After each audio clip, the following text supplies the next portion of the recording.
ఈ వీడియో చూడండి. आपने कहा we are suffering from a fifth generation war वजह से इकोनॉमिक कोलैप्स, पॉलिटिकल कोलैप्स की वजह से और दहशतगर्द प्रॉक्सी ग्रोहों को तैयार करके मुल्क को तबाह किया जाता है. ఈ వీడియోలో మాట్లాడుతున్న క్యారెక్టర్ పేరు సయ్యద్ జమాన్ హమీద్. పాకిస్తాన్కు చెందిన ఒక రాడికల్ ఇస్లామిస్ట్ కామెంటేటర్. ఇతను ఏమంటున్నాడు అంటే ఇండియా కారణంగానే పాకిస్తాన్ ప్రస్తుతం ఒక ఫిఫ్త్ జనరేషన్ వార్లో ఇరుక్కుంది అంటున్నాడు. పాకిస్తాన్ని ఆర్థికంగా రాజకీయంగా దెబ్బతీసి పాకిస్తాన్లో ఉగ్రదాడులు చేసి అస్థిరత సృష్టిస్తున్నారని భారత ప్రభుత్వాన్ని పీఎం మోడీని అక్యూజ్ చేస్తున్నాడు. గత 10 ఏళ్లలో పాకిస్తాన్ అడుక్కునే స్టేజ్కి దిగజారిపోవడానికి భారతే కారణం అంటున్నాడు.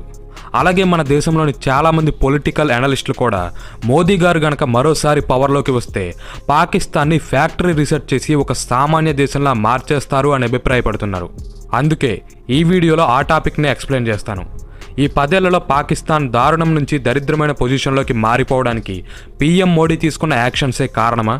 అలాగే ఫ్యూచర్లో పాకిస్తాన్ సిచ్యువేషన్ ఎలా ఉంటుంది అనే విషయాలను చెప్తాను. వీడియోను చివరి వరకు చూడండి. అలాగే లైక్ కూడా చేయండి. మీరు గనక లైక్ చేస్తే అప్పుడు ఈ వీడియో రీచ్ పెరిగి మరికొంతమందికి చేరుతుంది. నా తరపు నుంచి మీకు ఒక స్మాల్ రిక్వెస్ట్ ఇది. నిజం చెప్పాలంటే పాకిస్తాన్ యొక్క ఈ దుర్భరమైన పరిస్థితికి పీఎం మోడీ తీసుకున్న యాక్షన్స్కి ఎటువంటి సంబంధం లేదు. 2014లో మోదీ అధికారంలోకి రావడానికి ముందు పాకిస్తాన్ ఎలాగైతే ఒక ఫెయిల్డ్ స్టేట్లా ఉందో ఇప్పుడు అలాగే ఉంది. ఇప్పుడు ఇంకా దిగజారింది అని చెప్పుకోవచ్చు. ప్రజెంట్ పాకిస్తాన్ యొక్క ఈ పూర్ కండిషన్కి మన వాళ్ళు కాదు, ఆ దేశ లీడర్స్ మరియు ఆర్మీనే కారణం. వాళ్ళు పాకిస్తాన్ని ఒక సెల్ఫ్ డిస్ట్రక్ట్ మోడ్లో పెట్టి ముందుకు నడిపిస్తున్నారు. ఇండియాను ఇరిటేట్ చేయడానికి వాళ్ళు సృష్టించిన టెర్రరిజం అనే పాము ఇప్పుడు వాళ్ళనే చాలా దారుణంగా ఇరిటేట్ చేస్తుంది. పాకిస్తాన్లో ప్రజెంట్ టెర్రర్ అటాక్స్ సర్వసాధారణంగా మారిపోయాయి. రీసెంట్గా ఆ దేశంలోని సెకండ్ లార్జెస్ట్ నేవల్ బేస్ మీద కూడా టెర్రరిస్టులు దాడి చేశారు. ఇలా ఉంది ప్రస్తుతం అక్కడ పరిస్థితి. పాకిస్తాన్లో ఈ టెర్రర్ వేవ్ అనేది 2000 ఇయర్లో స్టార్ట్ అయినట్టుగా చెప్తారు. తర్వాత అది ఎంతలా ముదిరింది అంటే 2014 నాటికి పాకిస్తాన్లో ఆల్మోస్ట్ ఎవ్రీ మంత్ కూడా ఈ అటాక్స్ జరుగుతున్నాయి. బట్ ఈ అటాక్స్ యొక్క మోటివ్ వేరు. కొంతమంది పాకిస్తాన్ నుంచి తమ ప్రాంతాలకి స్వతంత్రం కావాలని రెబల్స్గా మారి ఈ దాడులు చేస్తుంటే, ఇంకొంతమంది పాకిస్తాన్లో ఉన్న డెమోక్రసీని అంతం చేసి ఒక కంప్లీట్ ఇస్లామిక్ స్టేట్గా మార్చాలని దాడులు చేస్తున్నారు. జస్ట్ పాకిస్తాన్ని మరో ఆఫ్ఘన్లా చేయడమే వీళ్ళ టార్గెట్. కానీ ఇక్కడ ట్విస్ట్ ఏంటంటే వాళ్ళ దేశంలో జరుగుతున్న ఈ దాడులకి ఇండియాని బ్లేమ్ చేయడానికి పాకిస్తాన్ ట్రై చేస్తుంది. 2014లో జరిగిన పెషావర్ స్కూల్ అటాక్ గురించి మీకు తెలిసే ఉంటుంది. ఆ దాడిలో 100 మంది అమాయకమైన పిల్లలు చనిపోయారు. ఆ దాడి మేమే చేశామని తెహరీకి తాలిబాన్ అనే ఉగ్ర సంస్థ ప్రకటించింది. బట్ స్టిల్ ఆ దాడిని కూడా భారత్ మీదకే తోసేయాలని అప్పటి Pakistan foreign minister Qureshi try చేశాడు. ఇది ఎలా ఉందంటే హిందువులు అధికంగా ఉండే దేశం ఒక ఇస్లామిక్ ఉగ్ర సంస్థ చేత ముస్లింలు అధికంగా ఉండే ఇంకొక దేశం మీద దాడి చేయించింది అన్నట్టుంది. తమ చేతగానితనాన్ని కప్పిపుచ్చుకోవడానికి పబ్లిక్ యాంగర్ని భారత్ వైపు మళ్లించి రాజకీయ లబ్ధి పొందడానికి పాకిస్తాన్ ప్లే చేస్తున్న చీప్ ట్రిక్స్ ఇవి. దశాబ్దాల నుంచి పాకిస్తాన్ లీడర్స్ యొక్క పొలిటికల్ స్ట్రాటజీస్ ఇలానే ఉన్నాయి. పాకిస్తాన్కి ప్రపంచంలో మరే దేశానికి లేనటువంటి ఒక యూనిక్ రెప్యుటేషన్ ఉంది. అదేంటో తెలుసా? పాకిస్తాన్ ఉగ్రవాదులకి ఒక 5 స్టార్ హోటల్ లాంటిది. ఈ మాట నేను అనట్లేదు. 2015లో యునైటెడ్ స్టేట్స్కి చెందిన కంట్రీ రిపోర్ట్స్లో పాకిస్తాన్ని టెర్రరిజంకి ఒక సేఫ్ హెవెన్ అని డిస్క్రైబ్ చేశారు. అంటే ఉగ్రవాదులకి స్వర్గధామం లాంటి చోటు అని అర్థం. ఈ కారణంగానే ఫైనాన్షియల్ యాక్షన్ టాస్క్ ఫోర్స్ 2018లో పాకిస్తాన్ని తమ లిస్ట్ నుంచి పీక్ పడేసింది. ఈ FATF సంస్థ ప్రపంచంలో ఏ దేశాలైతే టెర్రరిజాన్ని ప్రమోట్ చేస్తాయో, సపోర్ట్ చేస్తాయో అటువంటి దేశాల మీద ఎకనామికల్ శాంక్షన్స్ పెడుతూ ఉంటుంది. గతంలో కూడా చాలాసార్లు పాకిస్తాన్ ఈ లిస్టులోకి వస్తూ పోతూ ఉంది. ఇన్ఫ్యాక్ట్ 2019లో పాకిస్తాన్ మాజీ ప్రధాని ఇమ్రాన్ ఖాన్ అయితే పబ్లిక్గా అందరి ముందు పాకిస్తాన్లో వేల సంఖ్యలో ఉగ్రవాదులు తిరుగుతున్నారని అఫీషియల్గా ఒప్పుకున్నాడు. When you talk about the militant groups, they still have about 30 to 40,000 armed people who have been trained and in some sort of a theater who fought either in Afghanistan, maybe in Kashmir. And not only that, there were linkages between these groups and the Pakistani security forces because they had created them. ఒక్కసారి ఈ మాట విన్న తర్వాత Pakistan army reaction ఎలా ఉంటుందో ఊహించుకోండి.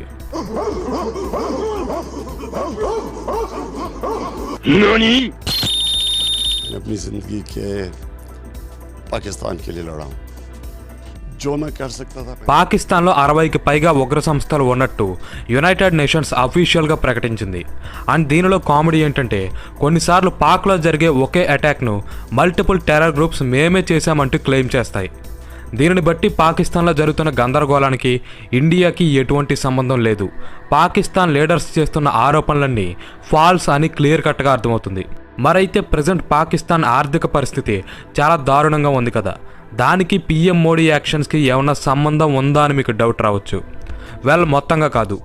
50 సంవత్సరాల క్రితం పాకిస్తాన్ గడ్డి తినైనా సరే తమ సొంత అణుబాంబుని తయారు చేసుకుంటామని శపథం చేసింది. ఇప్పుడు కూడా వాళ్ళు అదే చేస్తున్నారు. బేసిక్ అవసరాలు తీర్చుకోవడానికి కూడా ప్రస్తుతం పాకిస్తాన్ లోన్స్ మీద డిపెండ్ అవ్వాల్సి వస్తుంది.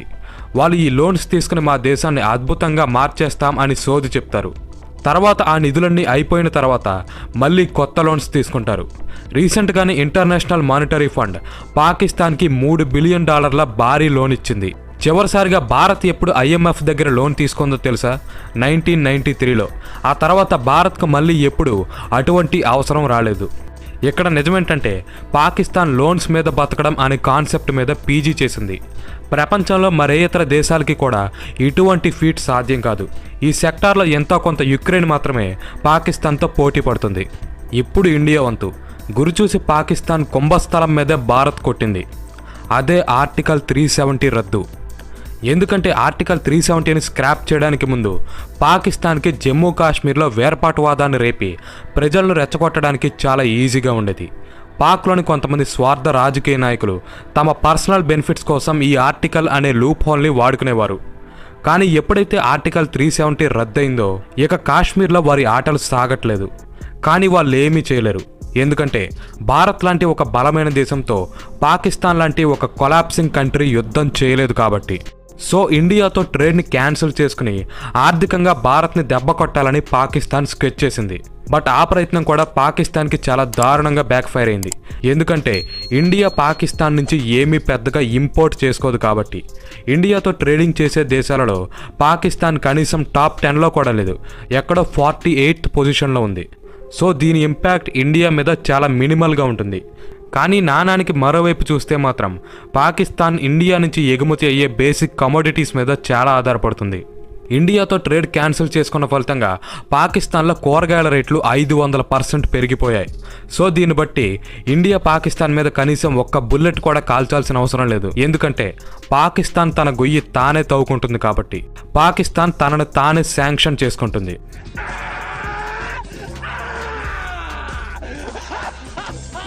మోదీ ప్రభుత్వం కూడా అంతర్జాతీయ వేదికలపై పాకిస్తాన్ని ఏకాకి చేయడంలో సక్సెస్ అయింది. అట్ ద సేమ్ టైం పాకిస్తాన్లో సర్జికల్ స్ట్రైక్స్ చేయడం వంటి టఫ్ డెసిషన్స్ తీసుకోవడంలో కూడా ఎక్కడా భయపడలేదు. ఇంపార్టెంట్ టైమ్స్లో ప్రపంచ దేశాలు భారత్కి అండగా నిలబడేలా ఫారెన్ పాలసీని మలిచారు. పాకిస్తాన్ ఒక టెర్రర్ కంట్రీ అని ప్రపంచానికి ఎక్స్పోజ్ చేశారు. The quest for a land of pure has actually produced the land of pure terror. Pakistan is now Terroristan. ఇక మన వీడియో మెయిన్ క్వశ్చన్, మోదీ గారు మరోసారి గెలిస్తే పాకిస్తాన్ ఫ్యూచర్ ఎలా ఉంటుంది? దీనికి స్పెషల్గా మోదీ గారు భారత ప్రభుత్వం ఏమీ చేయాల్సిన పని లేదు. ఎందుకంటే పాకిస్తాన్ ఎకానమీని ఆ దేశ పాలకులే ఎలా నాశనం చేశారో పాకిస్తాన్ భవిష్యత్తును కూడా వాళ్ళే నాశనం చేసేస్తారు.